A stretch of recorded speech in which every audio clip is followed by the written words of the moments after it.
la famille Soul Stories. On a une histoire d'amour à vous faire fondre le cœur aujourd'hui.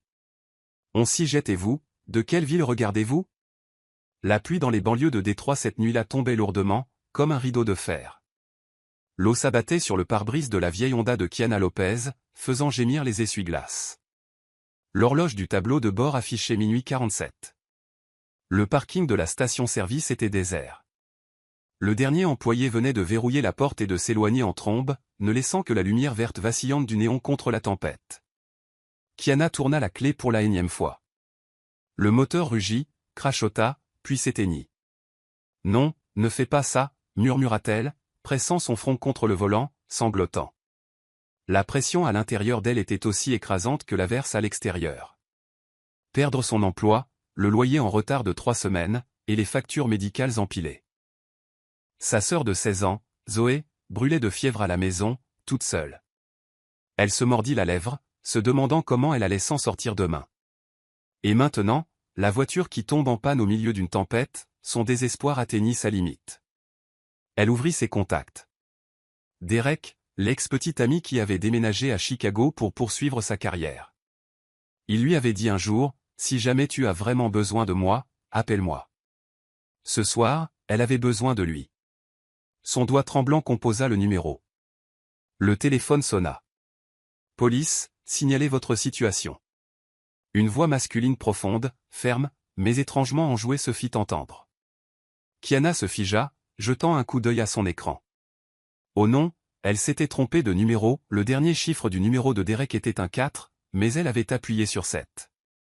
Pardon, mauvais numéro, bégaya-t-elle rapidement, ravalant ses larmes. Je vais raccrocher. Attendez. La voix à l'autre bout se fit plus basse, douce mais résolue. Vous allez bien? Ça ne ressemble pas à quelqu'un qui s'est juste trompé de numéro. Elle se raidit. Il vient de m'appeler chérie? La façon dont il a parlé était bien trop naturelle. Je vais bien. La voiture est en panne sur le parking de la station-service. Je vais bien. Bien, pourtant on dirait que vous pleurez. L'inconnu fit une pause, puis ajouta, mi-sérieux, mi-plaisantant. Vous êtes sûr que vous n'avez pas besoin de l'aide de la police? La blague inattendue fit éclater Kiana en un rire étouffé, moitié brisé, moitié amusé. Elle ne se souvenait même plus de la dernière fois qu'elle avait ri. Mon Dieu, qui êtes-vous? Silas, répondit-il simplement. Et vous? Kiana. Bien, Kiana. Maintenant, écoutez-moi. Verrouillez à nouveau vos portes, allumez la lumière de l'habitacle, et n'ouvrez cette porte à personne que vous ne connaissez pas. Où êtes-vous exactement? Kiana resta silencieuse, sa prise sur son téléphone se resserrant. Un inconnu au milieu de la nuit, aussi chaleureuse que sa voix puisse paraître. Et si c'était un piège? Comme s'il lisait dans ses pensées, Silas continua, calme mais décisif. Kiana, si vous avez peur que je vous piège, partagez votre position avec quelqu'un en qui vous avez confiance. Mieux encore, donnez-leur mon numéro aussi. S'il se passe quoi que ce soit, ils auront mes informations en premier. Il fit une pause, puis ajouta avec une touche d'humour sec. Honnêtement, si j'avais de mauvaises intentions, laisser mon dossier personnel comme ça serait plutôt stupide, vous ne trouvez pas? Cette dernière phrase fit rire doucement Kiana, sa peur s'atténuant un peu. Il ne cachait rien, au contraire. Il l'encourageait à être prudente. C'était exactement pour ça qu'elle voulait le quitter. Elle hésita. Un inconnu. La nuit. Mais sa voix portait une conviction qu'il n'était pas là pour profiter d'elle. Elle regarda autour d'elle et repéra le panneau clignotant de Reed Avenue. Parking de Reed Avenue. Le magasin vient de fermer. Je connais cet endroit. Dangereux de rester là seule en ce moment, le ton de Silas s'aiguisa. Je vais vous appeler un Uber. Une berline noire conduite par Marcus. Je vous enverrai la plaque d'immatriculation. Ne montez que si elle correspond. Son téléphone émit un son. Un message arriva avec la photo de la plaque d'immatriculation. Kiana plissa les yeux, le cœur battant. Il était trop préparé s'il avait l'intention de lui faire du mal. Pourquoi serait-il si transparent? Pourquoi faites-vous ça? Demanda-t-elle, la voix tremblante. Vous ne me connaissez même pas. Parce que le son de votre voix me dit que vous êtes trop seul en ce moment. Silas répondit simplement. Parfois, un étranger peut faire ce que les gens que vous connaissez ne peuvent pas faire. Le silence persista pendant quelques secondes. La pluie tambourinait sur le toit comme des tambours de guerre. Les yeux de Kiana s'embuèrent de nouvelles larmes. Une partie de son esprit l'avertissait. Ne lui fais pas confiance. Mais une autre partie murmurait. Il a donné des preuves. Il est toujours en ligne, et il n'a rien demandé. Dans son désespoir, c'était la seule bouée de sauvetage qu'elle avait. D'accord, murmura-t-elle. Mais ne raccrochez pas avant que je sois chez moi. Bien sûr, ricana légèrement Silas. Vous devrez m'écouter raconter des bêtises pendant tout le trajet. Comme quoi? Comme pourquoi je bois du chocolat chaud au lieu d'un espresso, dit-il calmement. Même si je suis un PDG. Ma nièce jure que le cacao vous aide à mieux dormir. Voilà. Un secret national exposé. Kiana laissa échapper un vrai rire, plus libre cette fois. Étrange. Il y a 5 minutes, elle se noyait dans le désespoir. Maintenant, elle plaisantait avec un inconnu. Des phares balayèrent le parking. Une berline noire s'arrêta devant elle. Les clignotants clignotèrent 2 fois. Un autre son. La voiture est arrivée.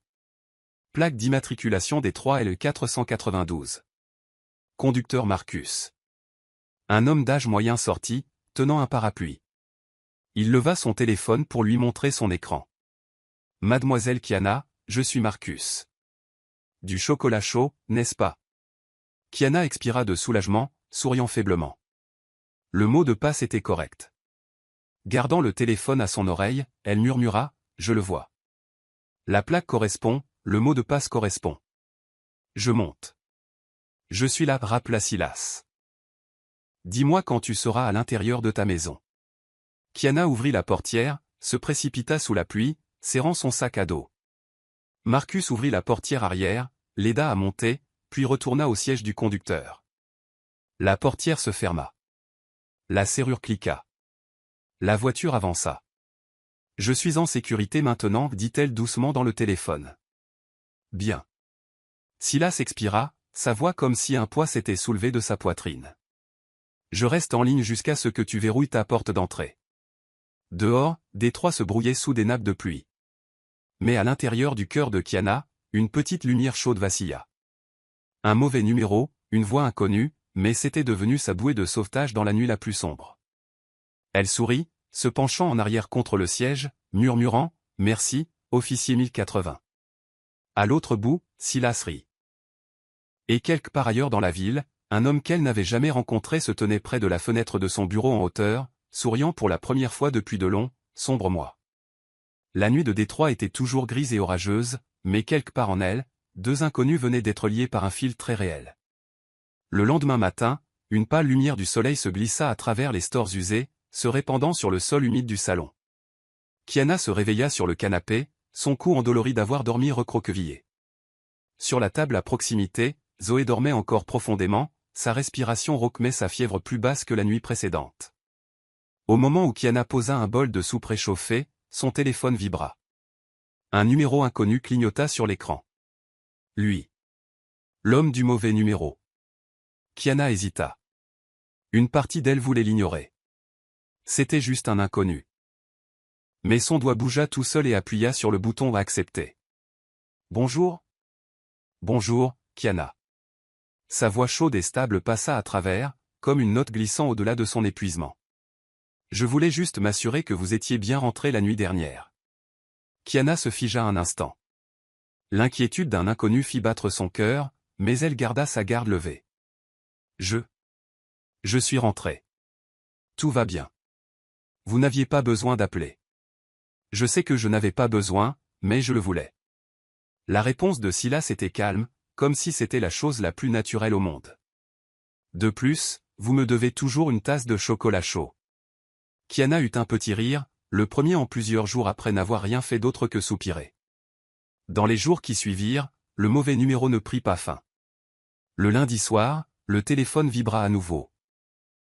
Kiana fixa l'écran, hésita, puis répondit. « Qu'est-ce que vous faites ?» La voix de Silas portait cette rauque basse d'un homme à la fin d'une longue journée. « Je vérifie les ordonnances de Zoé. » Kiana soupira, posant son menton sur sa main. Titre officiel, grande sœur, infirmière à temps partiel, et la pire cuisinière de soupe de Détroit. Ça a l'air impressionnant, ricana Teil. Si c'était la ligne d'assistance 1080, je devrais facturer un supplément pour le forfait multifonction. Vous ressemblez vraiment à un agent de centre d'appel, taquina Kiana. Jean, bonjour, cher client. Veuillez patienter pour le prochain agent disponible. Exactement, mais ça vous coûtera 2 $ la minute. Préparez l'argent, ou je vous coupe. Oh, alors vous êtes un escroc, elle rit à gorge déployée cette fois, le son joyeux résonnant dans le petit appartement. De la chambre, Zoé jeta un coup d'œil, surprise. Ça faisait longtemps que sa sœur n'avait pas eu l'air si heureuse. Les appels devinrent une habitude. Au début, Kiana se disait juste quelques mots, puis raccrochait. Mais à chaque fois, les minutes s'étiraient en 1 heure, puis 2, puis 3. Ils échangeaient des fragments de leur vie ordinaire. Kiana admit qu'elle avait un jour rêvé de terminer un diplôme en commerce et d'obtenir un emploi décent, mais la survie et le soin de Zoé l'en avaient éloigné. Silas partagea qu'il avait aussi été un jour enterré dans des feuilles de calcul interminables et des réunions consécutives. Alors, qu'est-ce que vous faites, exactement, demanda Kiana une nuit pluvieuse, écoutant l'averse contre les fenêtres. Du travail de bureau, répondit Silas après une brève pause. Toute la journée, à fixer des chiffres et des documents? Rien de glamour. D'après la façon dont vous le décrivez, j'imagine un gars devant un clavier jusqu'à 2 heures du matin, un café froid à côté de son coude, les cheveux en bataille comme un nid d'oiseau. En plein dans le mille, il éclata de rire. Vous êtes vraiment doué pour deviner. Kiana rit avec lui. Dans son esprit, il était plus un employé de bureau épuisé qu'un héros mystérieux. Et étrangement, cela la mettait à l'aise. Tout le monde n'avait pas besoin de prétendre être parfait. Une autre nuit, après que Zoé se soit endormie profondément, Kiana était recroquevillée à la table de la cuisine. Des papiers et des factures en retard étalés devant elle. La voix de Silas vint doucement du haut-parleur. Si vous pouviez faire n'importe quoi sans vous soucier de l'argent, ce serait quoi? Elle resta silencieuse pendant un long moment, puis soupira. Je retournerai à l'école, je finirai mon diplôme en commerce. J'aimerais travailler dans une vraie entreprise où ma voix compte. Mais les rêves sont comme de vieilles voitures. Quand elles tombent en panne, vous les laissez juste sur le bord de la route. Les vieilles voitures peuvent être réparées, dit lentement Silas. Les rêves aussi. Il suffit de quelqu'un qui est prêt à écouter le moteur crachoter, à remplacer les bougies, peut-être à ajouter un peu de carburant. L'étrange métaphore fit rire Kiana à travers ses larmes, à la fois triste et chaleureux. Vous devriez quitter le travail de bureau et démarrer une ligne d'assistance thérapeutique. Je suis déjà en train de la planifier. Elle s'appellera Silas 1080. Forfait de base, je m'assieds et j'écoute vos plaintes. Forfait premium, je raconte de mauvaises blagues jusqu'à ce que vous riez. Je crois que je suis déjà abonné au forfait premium, murmura-t-elle timidement, les joues en feu, bien que son cœur se sente plus léger. Jour après jour, les appels devinrent leur lieu de rencontre invisible. Kiana attendait la sonnerie une fois que Zoé s'était endormie. Silas trouvait du réconfort dans sa voix, une évasion de son appartement silencieux en hauteur. Ils ne s'étaient jamais rencontrés, pourtant chaque blague, chaque soupir partagé rapprochait un peu la grande ville de Détroit. Tous deux savaient que ce n'était plus juste un mauvais numéro. C'était un fil fragile mais résistant. Deux inconnus se connectant par rien de plus qu'une voix, mais atteignant les coins les plus profonds de la vie de l'autre. Une autre nuit pluvieuse à Détroit. Les gouttes de pluie frappaient régulièrement sur le toit en tôle déformé de l'appartement, se mêlant au tout rauque venant de la pièce d'à accent grave côté. Kiana était assise sur le canapé avec son ordinateur portable sur ses genoux, l'écran rempli de chiffres financiers qui n'avaient rien à voir avec elle, si ce n'est qu'ils étaient tous rouges. Ses doigts tremblaient en cliquant sur le prix croissant des médicaments. Dans la chambre, la fièvre de Zoé avait baissé pour l'instant, grâce au tout dernier antifièvre de la maison. Mais Kiana savait que d'ici demain, peut-être même dans quelques heures, elle remonterait. Et le médicament était trop cher. Son téléphone vibra. Silas, vous êtes encore réveillé? Sa voix était basse et rauque, comme s'il avait eu une longue journée aussi. Quelqu'un a de l'insomnie. Elle essaya de faire passer ça pour une blague, bien que sa gorge se sente serrée. En fait, je calcule les frais médicaux de Zoé. Il y eut un silence à l'autre bout. Puis la voix de Silas s'adoucit. Dites-moi. Kiana se mordit la lèvre. Depuis qu'elle avait rencontré cet inconnu à travers une voix, elle avait déjà partagé plus que ce à quoi elle s'était attendue. Mais l'argent. L'argent était encore une chose honteuse à admettre. Même ainsi, son silence patient ressemblait à un encouragement silencieux. Les médicaments de Zoé. Ils sont trop chers. L'assurance ne les couvre pas. J'ai tout essayé, mais elle expira, sa voix se brisant. Je déteste le dire à voix haute. J'ai l'impression de me plaindre. Non, la réponse de Silas fut ferme. Vous ne vous plaignez pas. Vous vous battez. Il y a une différence. Les mots firent picoter les yeux de Kiana. Personne n'avait appelé ses efforts un combat depuis très longtemps. Le lendemain, Kiana emmena Zoé à la Mercy Clinic, un endroit de quartier modeste qui facturait toujours des frais élevés pour les patients non assurés. Elle se prépara à argumenter, à supplier, à plaider pour un plan de paiement. Mais le médecin qui les rencontra était un homme d'âge moyen avec des cheveux poivre et sel et un sourire doux. « Bonjour. Vous devez être Zoé. » Il se pencha gentiment. « On m'a parlé de votre cas.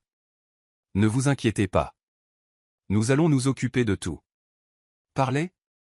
Kiana cligna des yeux. « Mais je ne me suis inscrite à rien. Nous avons un fonds d'aide aux patients, expliqua le médecin.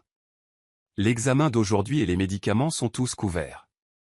Concentrez-vous juste sur le fait de bien prendre soin de Zoé. » Kiana était stupéfaite. Au moment où elles quittèrent la clinique avec un sac rempli de médicaments, ses jambes étaient faibles. Tout s'était passé trop vite, trop inopinément. « Sista, qui a fait ça ?» murmura Zoé, serrant le sac comme un trésor. Kiana pressa ses lèvres l'une contre l'autre.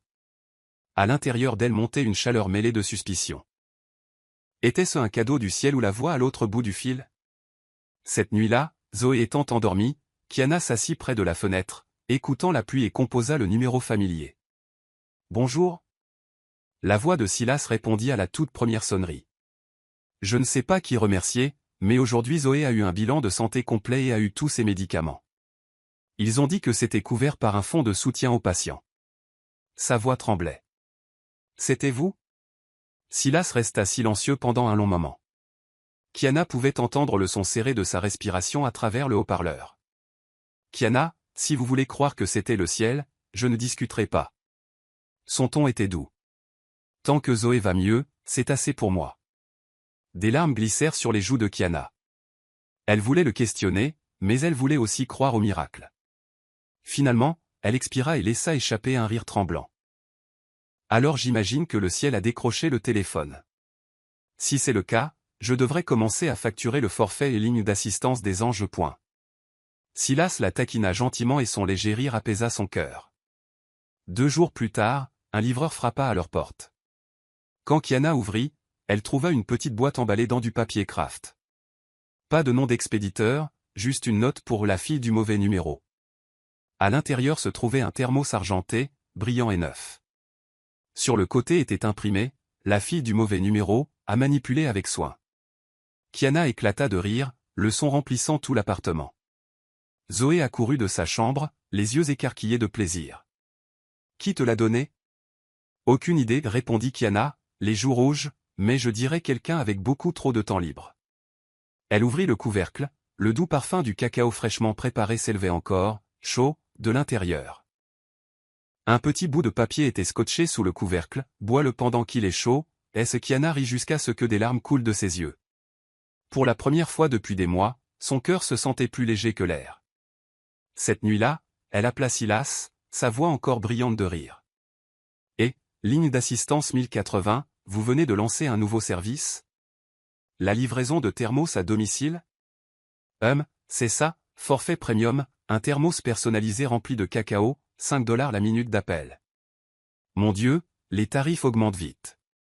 Elle se mordit la lèvre pour cacher un autre fou rire. Je devrais appeler la police pour fraude. Allez-y, mais n'oubliez pas, renvoyez le thermos. Pas question. Kiana serra le thermos contre elle, souriant. Ils rirent tous les deux, leurs voix se mêlant au son de la pluie à l'extérieur de la fenêtre, comme une mélodie joyeuse contre le poids de la vie. Plus tard cette nuit-là, après que Zoé se soit endormie profondément, Kiana s'assit seule sur le canapé, le thermos à côté d'elle. Elle but une gorgée de cacao, la chaleur se répandant dans sa poitrine. Les mots « la fille du mauvais numéro » luisaient faiblement sous la lumière de la lampe. Elle ne savait pas vraiment qui était Silas, comment il vivait, ou ce qu'il faisait dans la vie. Mais au milieu de ces journées épuisantes, sa voix autrefois étrangère était devenue un réconfort constant. Et ce petit cadeau idiot, aussi petit soit-il, lui faisait sentir qu'elle n'était plus seule dans le combat. Kiana pencha sa tête contre le coussin et murmura, « Peut-être que les anges n'ont pas d'ailes. Peut-être qu'ils ont juste des voix chaleureuses et de mauvaises blagues. » De l'autre côté de la ville, Silas posa son téléphone sur une table en verre, regardant la tempête. Un sourire effleura ses lèvres. La première fois depuis longtemps qu'il avait ressenti quelque chose de proche de l'espoir. Une semaine plus tard, Kiana se tenait devant la tour Pinacle, le soleil du matin se reflétant sur ses murs de verre vertigineux la fit plisser les yeux. Ce n'était pas juste un immeuble de bureaux. Pour elle, cela ressemblait à un château de gratte-ciel pour les riches. « Mon Dieu, qu'est-ce que je fais ici » murmura-t-elle, serrant la vieille pochette du marché aux puces dans sa main, douloureusement consciente des sacs à main de marque qui passaient devant elle. Ce matin-là, Zoé l'avait renvoyée avec un sourire. « Amuse-toi bien au travail, Sista, et ne te perds pas dans le labyrinthe des riches. » Puis elle avait éclaté de rire. Kiana avait serré les dents. Seule une vraie sœur pouvait être aussi impitoyable. Elle inspira profondément avant de pousser la porte en verre. À la réception, une femme des ressources humaines nommée Hélène sourit et lui tendit un uniforme impeccable. « Voici votre poste. C'est simple. Accueillez les invités, répondez aux appels, donnez des indications. Ne vous inquiétez pas, vous vous y ferez vite. » Kiana hocha la tête, son cœur battant comme un tambour. Ce n'était pas juste un emploi. C'était une chance. Sa première vraie chance après des mois de chômage et de dettes. Presque sans réfléchir, elle sortit son téléphone et tapa un message rapide à son étranger familier. « Souhaite-moi bonne chance pour mon nouveau travail. » « Attends, en fait, j'imagine que je me le souhaite à moi-même. » Elle l'envoya et rougit immédiatement. Pourquoi partageait-elle ça avec quelqu'un qu'elle n'avait jamais rencontré? L'écran s'illumina quelques secondes plus tard. « Tu vas t'en sortir. Fais-moi confiance. » Kiana fixa les mots et soudain, la moitié de son anxiété disparut. « Fais-moi confiance. » 3 mots simples, mais ils semblaient être un bonbon qui fondait, doux et apaisant dans son estomac. Sa première journée s'avéra être une expérience chaotique. Un client japonais qui ne parlait pas anglais lui tendit une carte froissée. Une femme blonde cria parce que la machine à café du 12e étage était en panne, comme si c'était de la faute de la réceptionniste. Puis un stagiaire perdu demanda, où est la salle 1502, dans une tour qui n'avait que 40 étages. À l'heure du déjeuner, Kiana était épuisée, affalée sur sa chaise avec un soupir. Instinctivement, elle envoya un message à Silas. Il s'avère qu'être réceptionniste, c'est comme gérer un aéroport international. La seule différence, c'est que je n'ai pas de haut-parleur. La réponse fut instantanée. Si tu en avais un, que dirais-tu? Kiana renifla, ses pouces volants. Attention passagers, femme blonde du 12e étage, veuillez monter à bord de votre vol pour la planète Mars et n'oubliez pas d'apporter votre café. Un emoji qui rit revint en réponse. Dans les jours qui suivirent, l'habitude persista. Salutations du matin, mise à jour du chaos du déjeuner, souhait de bonne nuit. Kiana commença à voir les messages de Silas comme de petites doses de vitamines pour son esprit. Quand elle se plaignait qu'un client impoli avait failli la faire pleurer, il écrivit, ne laisse personne ternir l'éclat de la réceptionniste vedette de la tour Pinacle. Quand elle prit une photo secrète de sa boîte à lunch bon marché, il répondit, et, ton sandwich à $2 a l'air bien meilleur que le steak à $200 que j'ai eu une fois dans un endroit chic. Kiana rit si fort qu'elle faillit se faire prendre en train de texter sous son bureau. Un soir après son service, elle marchait vers l'arrêt de bus. Le panorama de Détroit scintillait de lumière, le vent humide de la nuit. Son téléphone vibra. Tu es fatiguée. Elle s'appuya contre un lampadaire, souriant. Fatiguée mais heureuse. J'ai l'impression d'être enfin sur le premier échelon de l'échelle. Cette fois, Silas appela au lieu de texter. Sa voix profonde portait une tendresse à laquelle elle n'était pas habituée. Je savais que tu y arriverais. Honnêtement, t'entendre parler de ta première journée me donne l'impression de recommencer aussi. Kiana resta silencieuse, son cœur tremblant. Un étranger, pourtant il parvenait à la faire se sentir moins seule. Tu sais, elle rit pour masquer l'émotion. Ta voix commence à ressembler à celle d'un coach de motivation à la radio. Alors demain, je devrais facturer un supplément. 3$ la minute, forfait coach spirituel premium. Oh mon Dieu, tu as plus de forfaits d'abonnement qu'une compagnie de téléphone. Kiana secoua la tête en riant. Ces conversations évoluèrent progressivement en plus qu'un simple badinage ou un défoulement. Chaque message portait une touche de soin doux, un peu de chaleur timide, des fragments de sentiments non nommés. Une nuit, alors que Zoé dessinait dans sa chambre, Kiana tenait son thermos fille du mauvais numéro sur le balcon et envoya un message à Silas. As-tu déjà pensé qu'un mauvais numéro pourrait se transformer en une habitude comme celle-ci? Il répondit après une pause, quel numéro? Mais si je pouvais, je voudrais que ce soit une habitude pour la vie. Kiana se figea, fixant l'écran. Une brume légère tombait et les lampadaires s'estompaient. Son cœur fit un bond. Elle tapa avec des doigts tremblants. Et, tu flirtes? Qui sait? La réponse vint avec un émoji clin d'œil. Kiana éclata de rire, pressant le thermos chaud contre sa joue rougie. Sur le côté, les mots fille du mauvais numéro brillaient doucement sous la lumière du balcon. Cette nuit-là, même après que les lumières furent éteintes et que Zoé fut endormie, Kiana resta agitée. Le dernier message de Silas brillait encore dans son esprit. Je voudrais que ce soit une habitude pour la vie. Elle sourit dans le noir. Un inconnu sans visage, n'existant que par une voix et une série de messages, était en quelque sorte devenu son plus grand soutien dans ce difficile chapitre de sa vie. Juste avant de s'endormir, elle murmura, peut-être un mauvais numéro, mais le bon pour la vie. Un matin frais à Détroit. La tour Pinacle se dressait comme une aiguille d'acier perçant les nuages gris. Kiana entra dans le vaste hall de verre, titubant légèrement dans les talons aux empruntés à sa voisine. Elle se sentait comme si elle marchait sur une corde raide. Ce matin-là, Hélène avait appelé. Réunion du conseil aujourd'hui. Beaucoup d'invités importants. Sois prête à les accueillir. Kiana avait failli laisser tomber son badge de personnel sous le coup de la panique. D'accord, garde ton calme. Tu es la réceptionniste. La déesse de la réception, se murmura-t-elle, s'injectant du courage. À 9h précises, les grandes portes de l'ascenseur s'ouvrirent. Un groupe de personnes en sortit, leurs costumes impeccables et leurs chaussures cirées. Au milieu d'eux se tenait un homme grand avec de larges épaules et des cheveux foncés soigneusement coiffés. Sa démarche était calme, mais son regard perçant fit taire tout le hall. Kiana baissa la tête dans un salut poli et se tourna pour retourner à son bureau quand. Cette voix.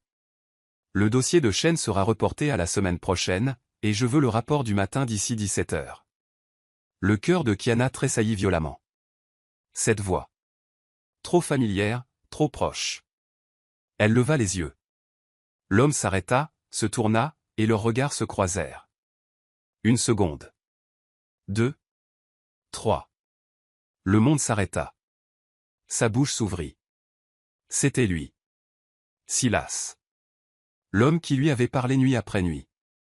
Celui qui lui avait envoyé le thermos fille du mauvais numéro. Sauf que le badge épinglé à la poche de son costume indiquait clairement, Silas Grant, PDG.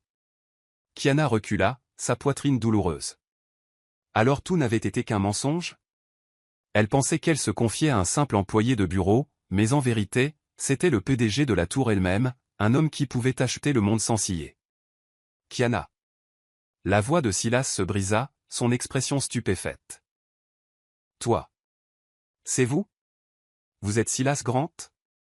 Le PDG Silas Grant. Sa voix tremblait.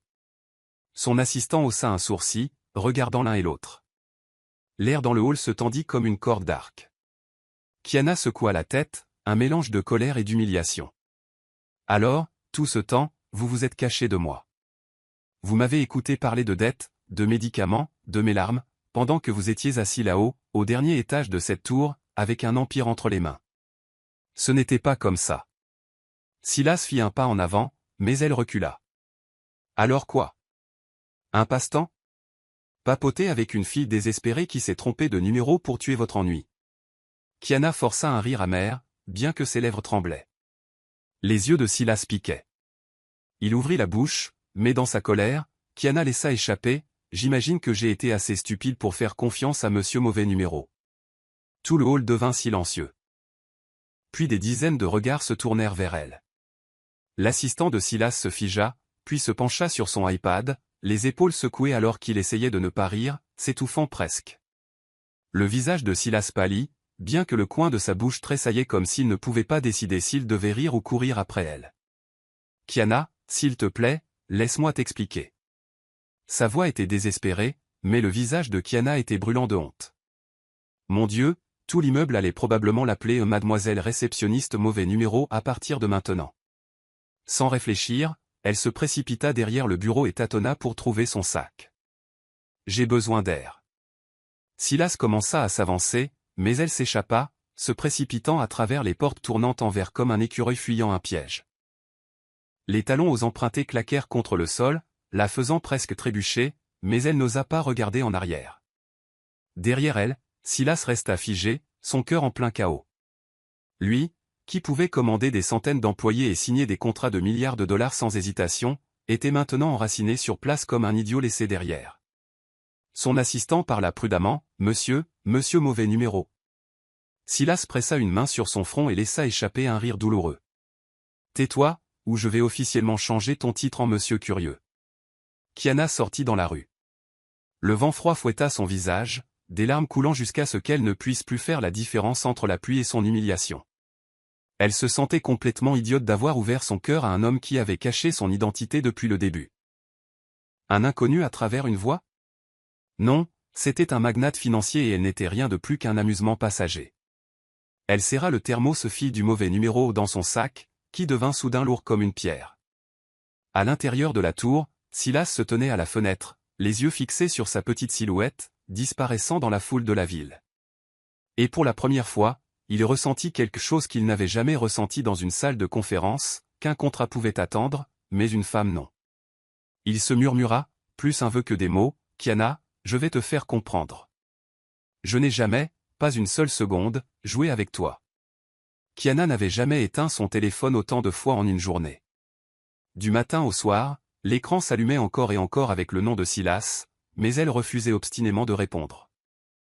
Son cœur battait à chaque fois, mais son esprit criait, « Non, il t'a dupé, Kiana Lopez, ne sois pas si facile. » Au troisième jour, lorsque sa boîte de réception professionnelle cligna d'un nouvel email, elle faillit renverser son café sur le clavier. De Silas Grant. Sujet, concernant les procédures d'accueil des invités et quelques autres choses. Kiana déglutit, son pouce accélérant. Elle l'ouvrit, les yeux parcourant rapidement le texte. Kiana, tout d'abord, merci d'avoir si bien géré l'accueil des invités la semaine dernière. Plusieurs partenaires ont fait des retours très positifs sur votre cordialité. Aussi, je voudrais vous rappeler de ne pas oublier de déjeuner à l'heure. Sauter des repas pourrait affecter votre performance au travail. Ceci est un conseil purement professionnel des RH, sans signification personnelle attachée. En fait, c'est un mensonge. C'est personnel. Sincèrement, Silas Grant. Kiana eut un petit rire, puis fronça immédiatement les sourcils. Mon Dieu, quel genre de PDG écrit un email qui ressemble à une note d'amour maladroite? Murmura-t-elle, bien que ses joues rougissent. Ce soir-là, Zoé posa son menton sur ses mains, regardant sa sœur rire seule devant l'écran. Et, tu es fâché contre ton petit ami pas encore officiel? Kiana s'étouffa. Ne dis pas de bêtises. C'est un PDG, et je ne suis qu'une simple réceptionniste. Et alors? Zoé haussa les épaules. Il tient toujours à toi. Je peux le voir comme le jour. Tu es à la fois fâché et il te manque. Tu as éteint ton téléphone et tu fais la tête, mais un email te fait sourire. Tu penses que je suis aveugle? Kiana lui lança un oreiller. Zoé éclata de rire, se roulant sur le canapé. Mais quand la porte de la chambre se ferma, Kiana s'assit en silence, le bout de ses doigts caressant les mots « N'oublie pas de déjeuner ».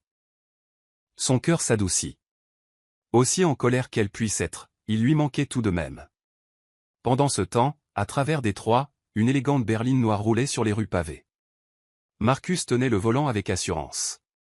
Sur le siège arrière, Silas était assis tranquillement, les yeux fixés sur l'écran rempli d'appels sans réponse.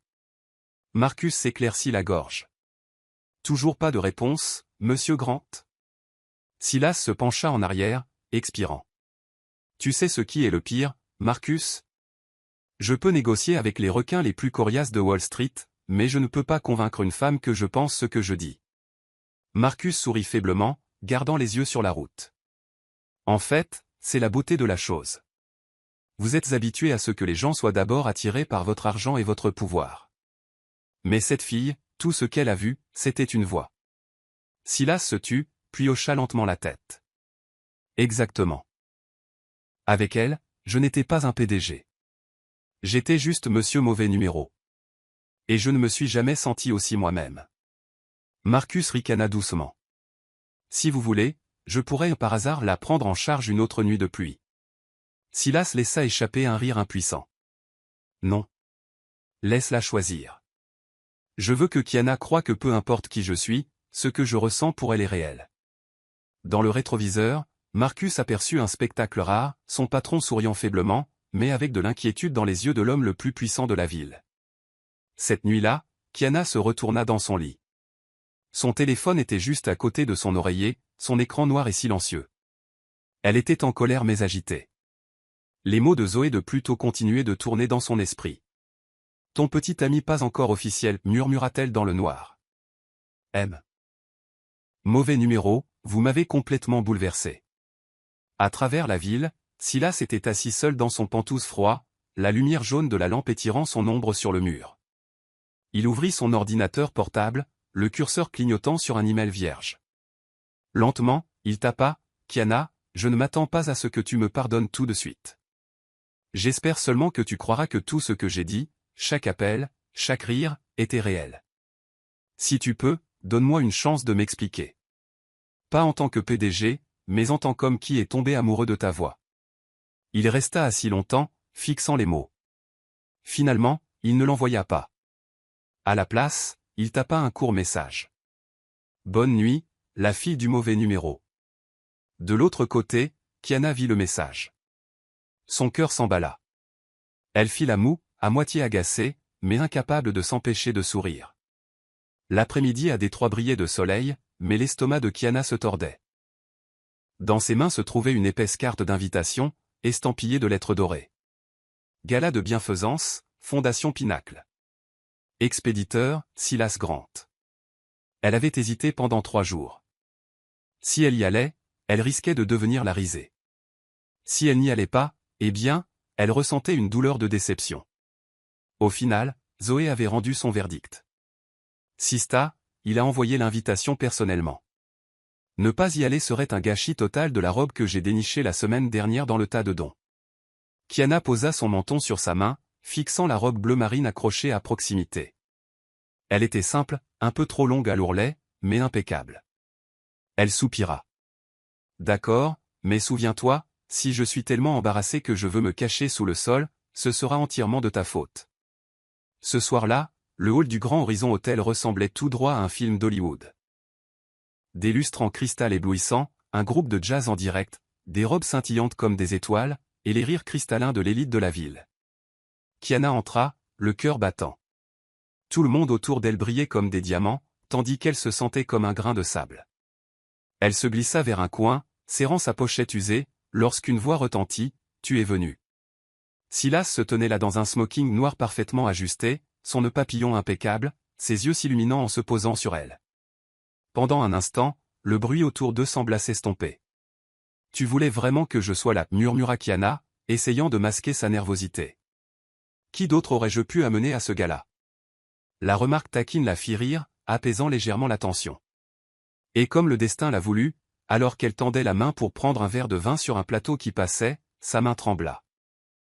Une légère bousculade par derrière, plouf, le vin cramoisi se répandit directement sur la robe blanche immaculée d'une matrone blonde de la haute société qui se tenait à proximité. La salle se figea.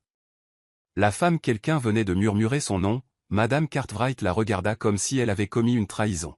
« Vous. Qu'avez-vous fait » Kiana devint rouge comme une tomate, bégayant. Je suis tellement désolé, je vais payer pour le nettoyage à sec. » Avant que Madame Cartwright ne puisse déchaîner sa fureur, Silas intervint, posant une main calme sur l'épaule de Kiana. Sa voix porta facilement à travers la salle. « C'est le dernier modèle de Milan, l'édition éclaboussure rouge. Surpris que vous n'en ayez pas encore entendu parler ?» Un murmure de rire se répandit dans la foule. Le visage de Madame Cartwright devint écarlate, mais elle pouvait difficilement argumenter en public. Marmonnant sous sa respiration, elle s'éloigna, humiliée. Kiana regarda Silas, les yeux écarquillés. « Vous venez de me sauver ? » ?»« Sauver ?» Il haussa les épaules. « Je viens de te transformer en une icône de la mode. D'ici demain, la moitié de la ville éclaboussera du vin sur les robes pour rester à la mode. » Kiana éclata de rire, s'étouffant presque avec sa boisson. Mais même si Silas transformait le désastre en comédie, Kiana pouvait toujours entendre les murmures derrière elle. Qui est-elle? Cette robe seule crie qu'elle n'est pas de son monde. J'ai entendu dire que c'est juste une réceptionniste à la tour Pinacle. Les yeux inquisiteurs brûlaient dans son dos. Elle voulait se cacher sous une table. Et puis, coupant à travers le bavardage, vint une voix qu'elle reconnut instantanément, aussi tranchante qu'une lame. Eh bien, ce n'est pas intéressant? Silas, tu amènes une réceptionniste à un gala de bienfaisance maintenant. Kiana se retourna. Une femme grande aux cheveux blonds brillants se tenait dans une robe rouge flamboyant. La salle se tut autour d'elle. Vanessa, l'ex-femme de Silas. Son sourire était affûté, son regard balayant Kiana comme si elle était un produit de liquidation. Ton goût a vraiment changé. Silas tint bon, sa voix stable. Vanessa, voici Kiana. C'est quelqu'un de très important pour moi. La courte introduction se répandit dans la foule comme une onde de choc. La gorge de Kiana se serra. Elle voulait protester. Je ne suis qu'une employée. Mais aucun mot ne sortit. Vanessa haussa un sourcil, son sourire sournois, puis se tourna brusquement, laissant derrière elle une traînée de parfums chers. Après la rencontre, Kiana se glissa sur le balcon pour respirer. L'air de la nuit était frais, détroit scintillant en bas comme une mer de lumière, mais sa poitrine se sentait lourde. Je n'ai pas ma place ici. Ses robes scintillantes, ses regards moqueurs, même Vanessa. Je ne suis rien d'autre qu'une étrangère. Silas la suivit, posant son verre sur la balustrade. Tu vas bien? Bien, elle força un sourire. Aussi bien que la robe blanche de Madame Cartwright. Silas ricana doucement, bien que son regard fût doux. Je sais que ce n'est pas facile pour toi, mais tu n'as pas à essayer d'être comme eux.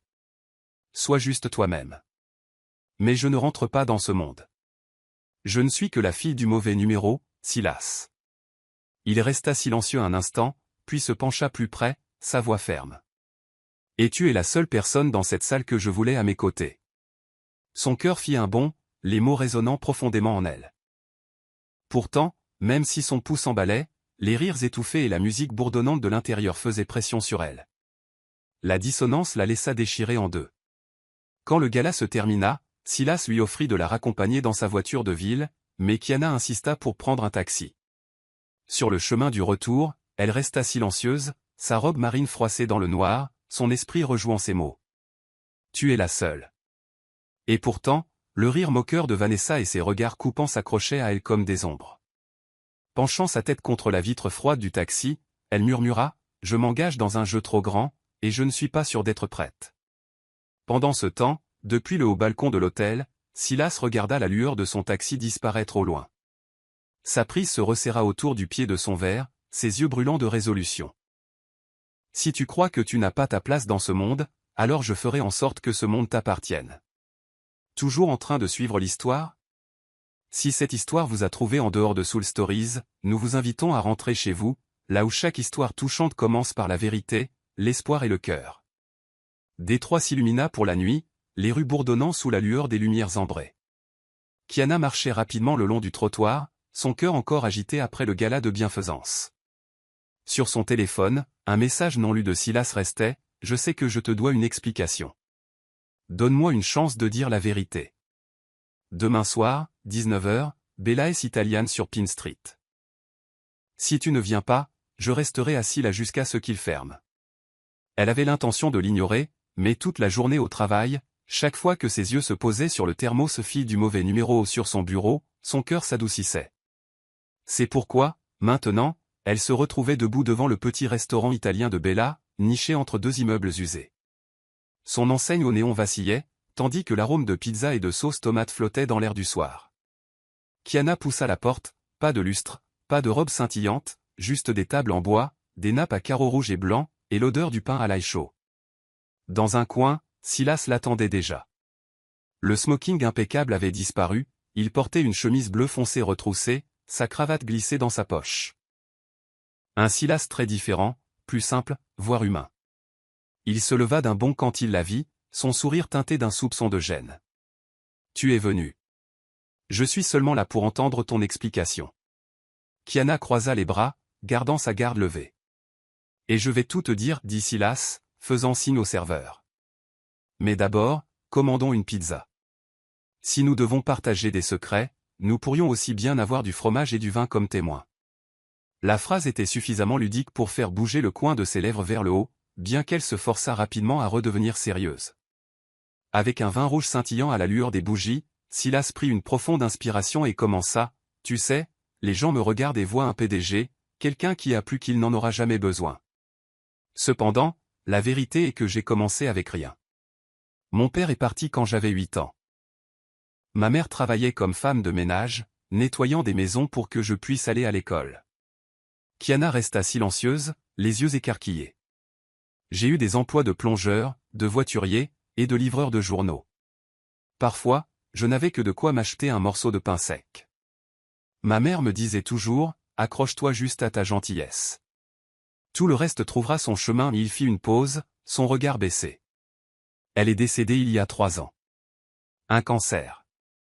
J'avais l'argent pour les meilleurs hôpitaux, mais je n'ai pas pu la sauver. La gorge de Kiana se serra.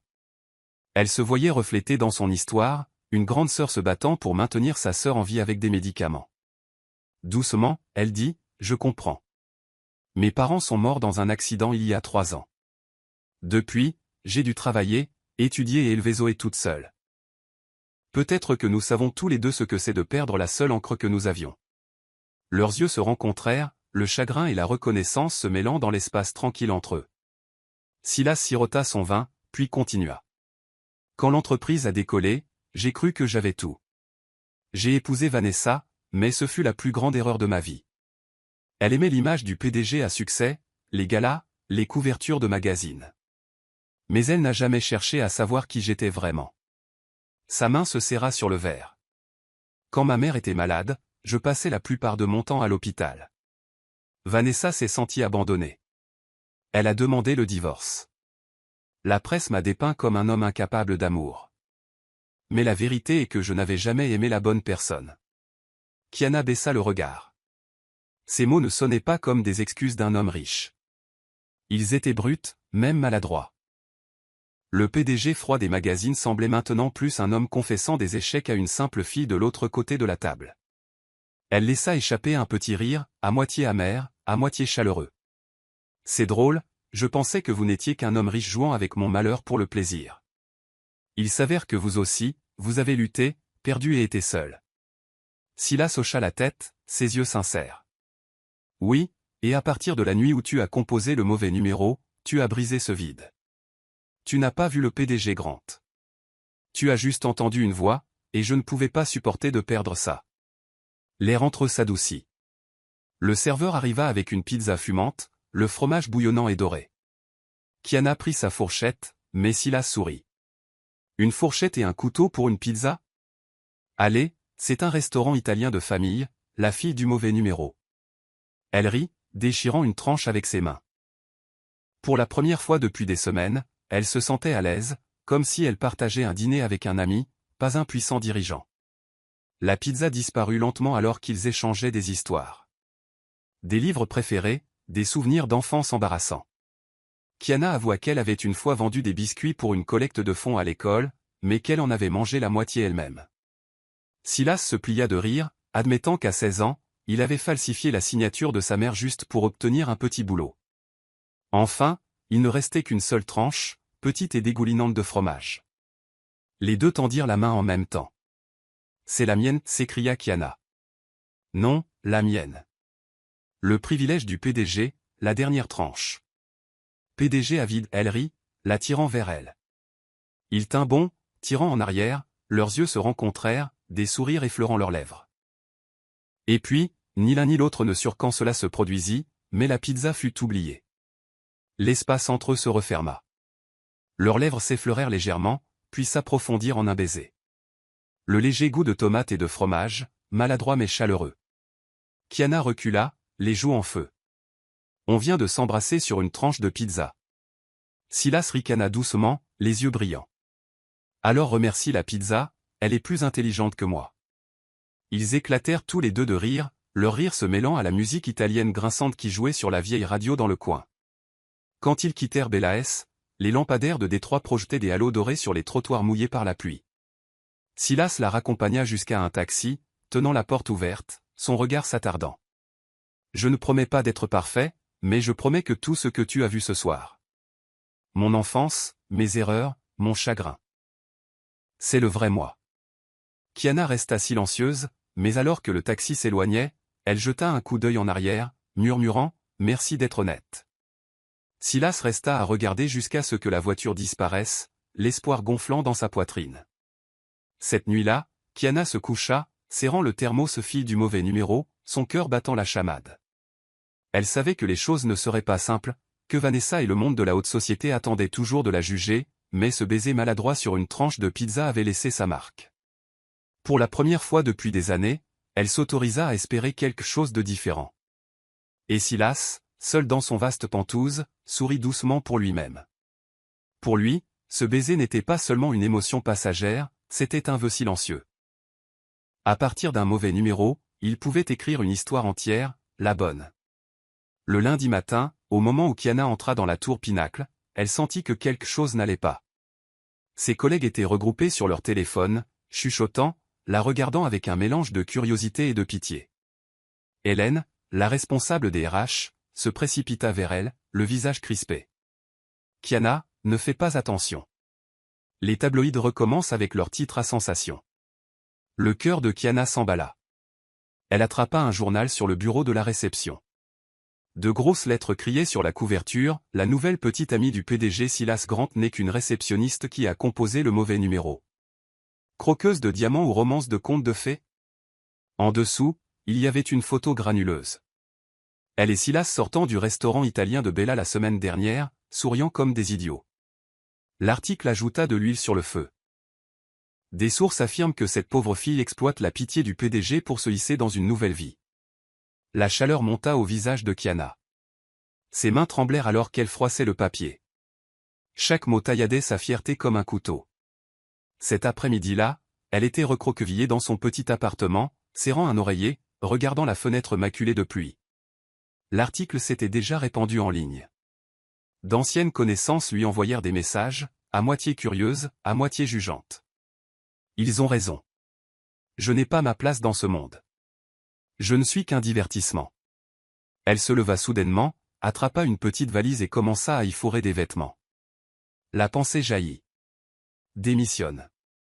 Laisse Silas. Laisse tout tomber. Puis vint le coup de poing à sa porte. Kiana, ouvre la porte. Sa poitrine se serra. La voix de Silas. Va-t'en, cria-t-elle. Je ne veux plus te voir. Si tu n'ouvres pas cette porte, j'appelle un serrurier. Son ton était en partie de la frustration, en partie de la panique. Tu penses qu'un PDG ne le ferait pas vraiment? La porte s'ouvrit en trombe. Silas se tenait là, essoufflé, les cheveux mouillés par la pluie, un journal froissé à la main. Tu l'as lu? Il leva le journal.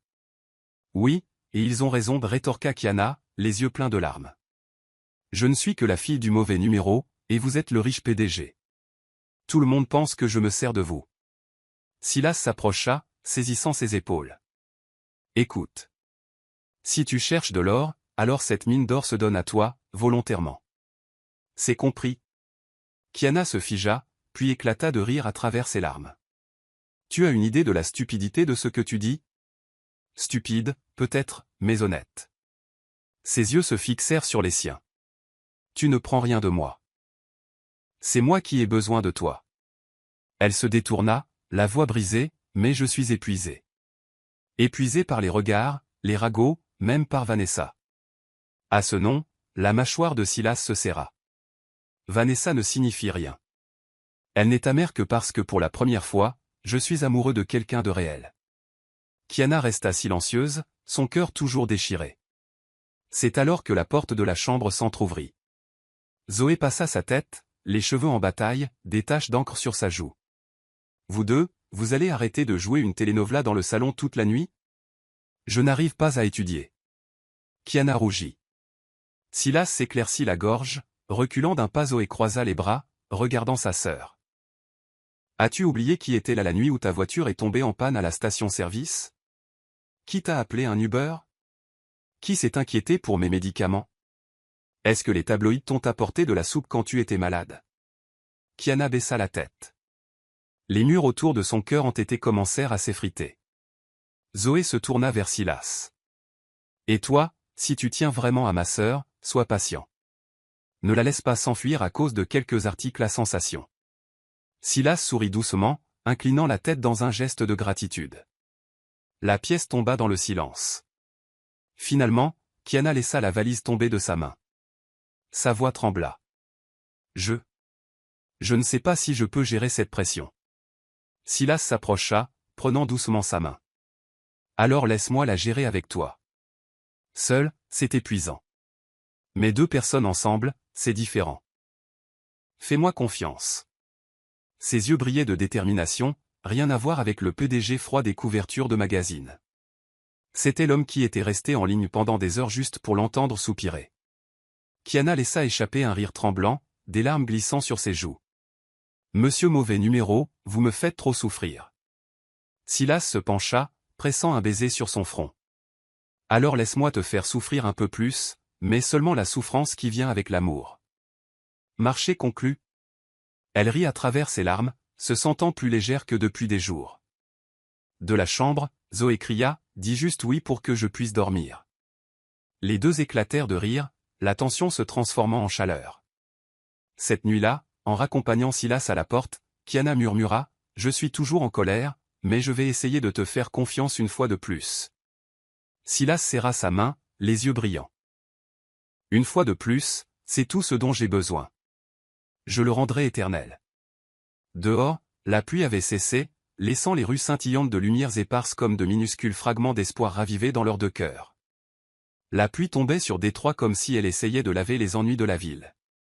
Les rues scintillaient comme des rivières de verre, et les lampadaires jaunes s'étiraient en longues traînées floues sur le trottoir mouillé. À un coin familier se tenait l'appartement usé de Kiana et Zoé, son toit en tôle claquant sous les gouttes qui tambourinaient. Silas se tenait sous le petit auvent, son parapluie noir renversé depuis longtemps par le vent. Sa chemise collait à ses épaules, trempée, sa cravate pendait de travers. Il n'y avait rien du PDG soigné en lui maintenant, seulement un homme avec une seule pensée en tête, Kiana. Il frappa à la porte. « Kiana, c'est moi. » À l'intérieur, Kiana était en train de soulever une casserole de soupe du réchaud pour Zoé lorsque son cœur se serra au son de sa voix. Elle hésita, déchirée, mais au final, elle ouvrit la porte. « Qu'est-ce que vous faites ici ?» demanda-t-elle, les bras croisés, s'appuyant contre le cadre, la voix empreinte d'une froideur feinte. La pluie goûtait du front de Silas alors qu'il reprenait son souffle. « Pour dire tout ce que je n'ai pas pu dire. Si tu veux toujours que je parte après ça, je partirai. » Kiana fronça les sourcils, puis lui tourna le dos. « Entre. » Rester sous la pluie comme ça est stupide. Ils s'assirent dans le petit salon, la lumière jaune de la lampe se répandant sur le vieux canapé. La douce toux de Zoé venant de l'autre pièce rendait le silence encore plus pesant. Silas prit une longue inspiration, les yeux brillants malgré sa fatigue. « Kiana, je sais que tu as l'impression de ne pas avoir ta place dans mon monde, mais écoute-moi. Je ne t'aime pas pour qui tu es aux yeux des autres ou pour ta situation. Je t'aime pour toi, pour la façon dont tu t'occupes de Zoé, pour la façon dont tu souris même quand tu es épuisé, même pour la façon dont tu m'appelles M mauvais numéro au point. » Kiana se mordit la lèvre, « Mais tu es un PDG et moi, je ne suis qu'une fille qui s'est trompée de numéro.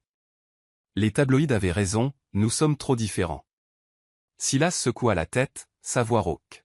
« Je n'ai pas besoin de quelqu'un qui soit approprié selon leurs critères. J'ai besoin de quelqu'un qui me voit vraiment. Et tu l'as fait dès la toute première nuit.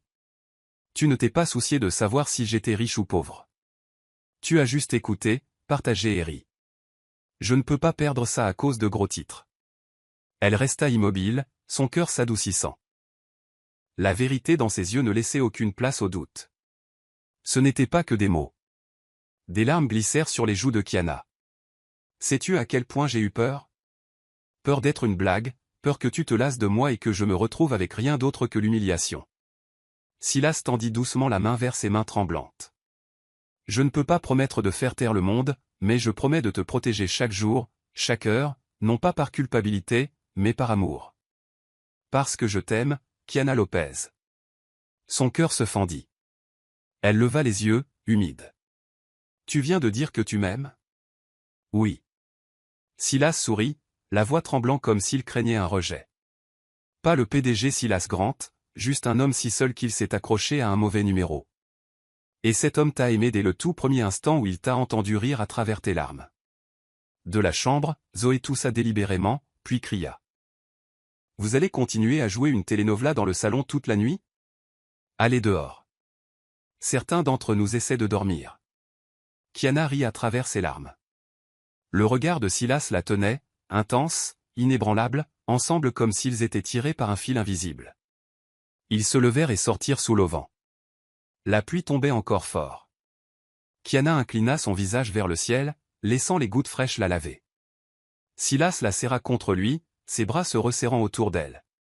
Je suis désolé de t'avoir fait douter de moi, mais à partir de maintenant, si tu me laisses faire, je prouverai chaque jour que tu es la seule dont j'ai besoin. Kiana enroula ses bras autour de lui, posant sa tête sur son épaule. J'ai toujours peur, mais je te fais confiance, monsieur mauvais numéro. Ils rirent en même temps, leur voix se mêlant à la pluie, lavant des jours de tension. Dans ce moment de tendresse, Silas éternua soudainement bruyamment.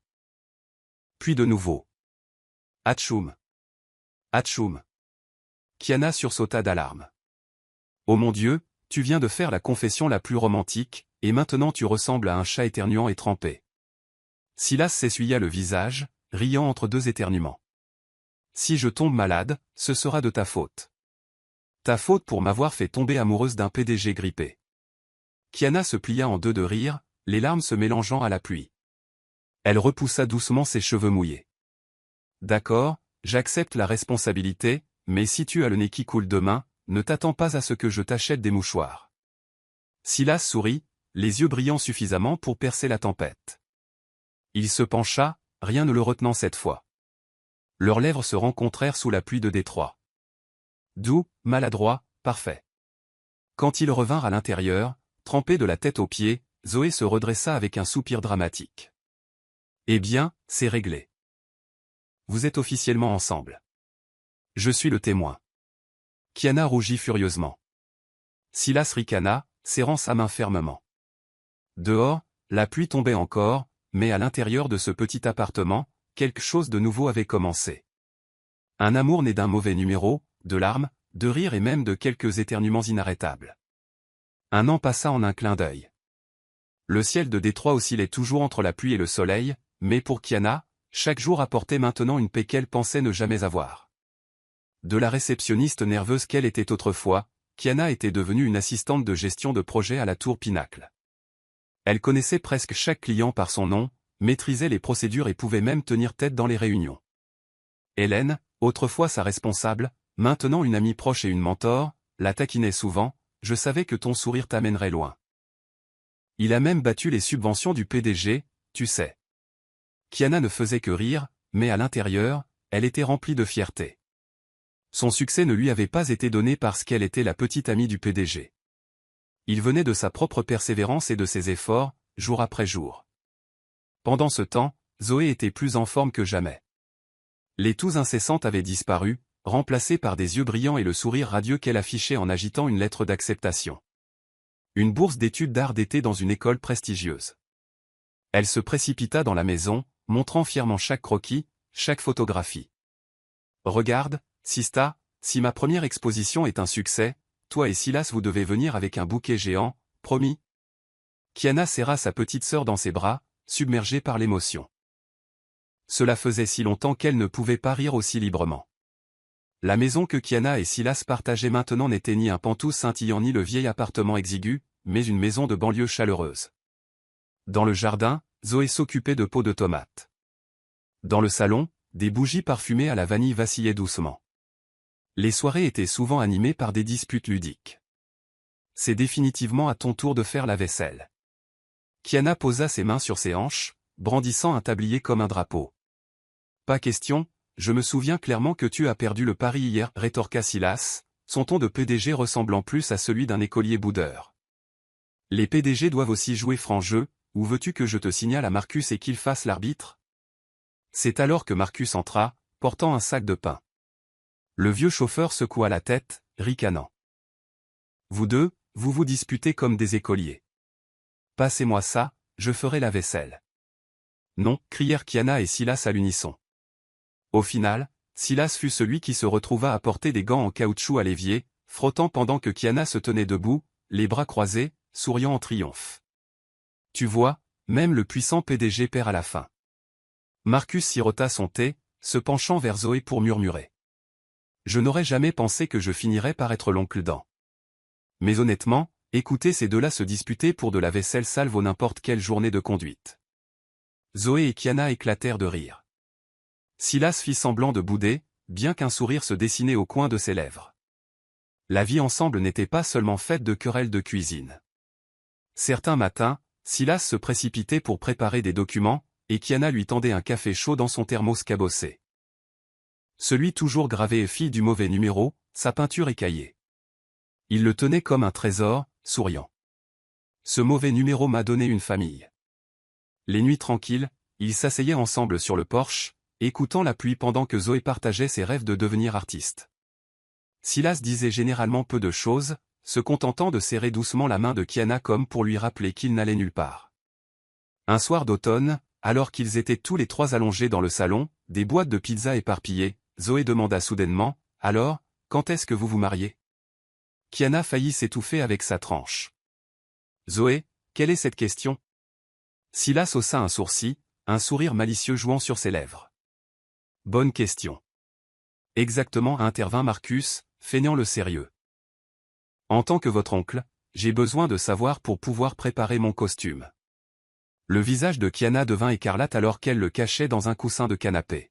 « Pourquoi tout le monde dans cette maison fait équipe contre moi ?» Silas tira doucement sa main, sa voix à la fois sincère et taquine. « Je pense que nous devrions commencer à planifier. Rien d'extravagant, juste quelque chose de chaleureux, quelque chose qui te dira, à toi et à Zoé, que vous aurez toujours votre place ici. » Son regard s'adoucit.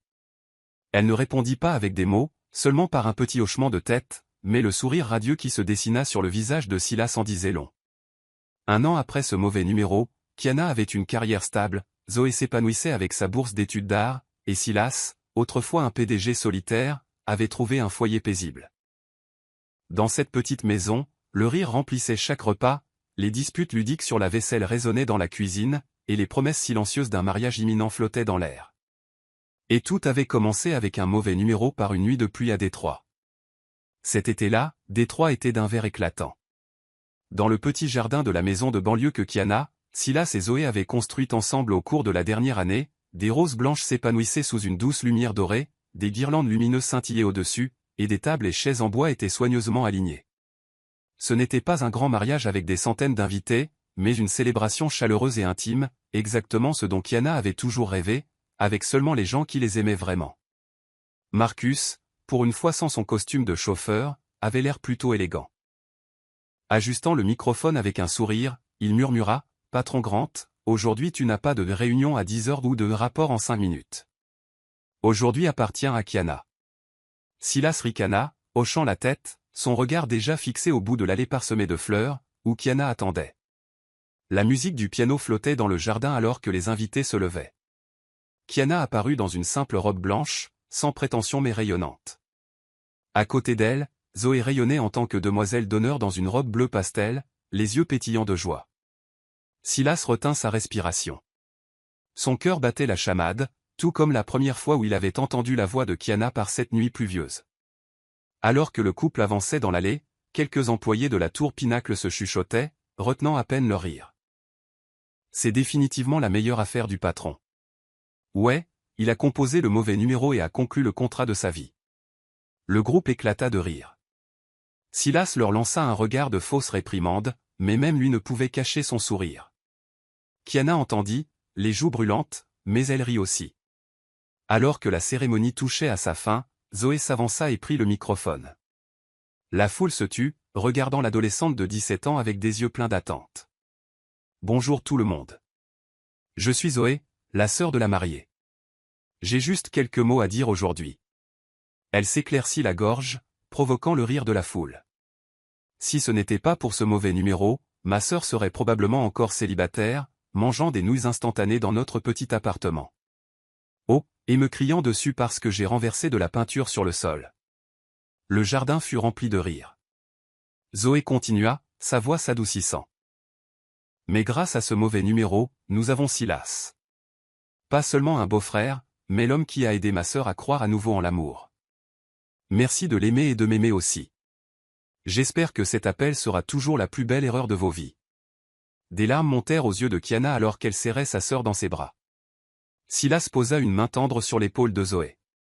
Quand vint le moment des vœux, une douce brise d'été murmura à travers les roses. Silas tenait les mains de Kiana, sa voix profonde, tremblant légèrement. Il y a un an, tu n'étais qu'une voix d'inconnu sous la pluie, mais cette voix m'a tiré de la solitude, m'a donné une famille et m'a fait croire que j'étais encore digne d'amour. Je jure d'être à tes côtés non seulement au soleil, mais à travers chaque tempête de Détroit. Kiana le regarda dans les yeux, ses lèvres tremblantes. J'ai cru un jour qu'un mauvais numéro ne signifiait rien, mais il s'est avéré être l'appel le plus important de ma vie. Tu ne m'aimes pas pour mon passé ou ma situation. Tu m'aimes pour qui je suis. Et je jure de toujours décrocher quand tu appelleras, que ce soit à travers les larmes ou les rires. Pendant un instant, le jardin retint son souffle, puis éclata en applaudissements. Marcus éleva délibérément la voix. Et maintenant, Silas, tu peux embrasser la mariée. Mais cette fois, pas de vin à renverser sur la robe de quiconque. Les invités éclatèrent de rire. Kiana rougit vivement. Silas rit, puis se pencha pour l'embrasser sous le dais de rose blanche. Après les vœux, les invités se mêlèrent, festoyant et discutant au milieu de la musique joyeuse. Zoé tira la manche du photographe. Vite, prends notre photo de famille. Silas enroula son bras autour de la taille de Kiana, et Kiana serra Zoé contre elle. Tous les trois se penchèrent ensemble, souriant largement. La lumière dorée filtrait à travers les arbres, leurs ombres se projetant sur l'herbe verte. D'un mauvais numéro par une nuit de pluie, à une famille. La photo fut encadrée et placée dans leur salon de banlieue comme preuve d'un amour né de la plus douce des erreurs. Quand la nuit tomba et que les invités partirent, Kiana s'assit dans le jardin, sa robe s'étalant doucement sous la lueur chaude des guirlandes. Silas posa une main sur son épaule, Zoé à côté d'eux, grignotant le dernier cupcake. Alors, c'est fait, sourit Kiana. Non, répondit doucement Silas. Ce n'est que le début. Le début d'un contrat à vie que j'ai signé volontairement. Pas de signature requise, seulement ton sourire. Kiana rit, Zoé leva les yeux au ciel avec un sourire. Vous deux êtes beaucoup trop romantiques, mais j'aime bien. Ils rirent tous ensemble. Au-dessus d'eux, le ciel de Détroit scintillait d'étoiles claires après la pluie, et dans ce rire, une nouvelle famille était en train de s'écrire. Née d'un mauvais numéro, scellée comme un amour pour la vie.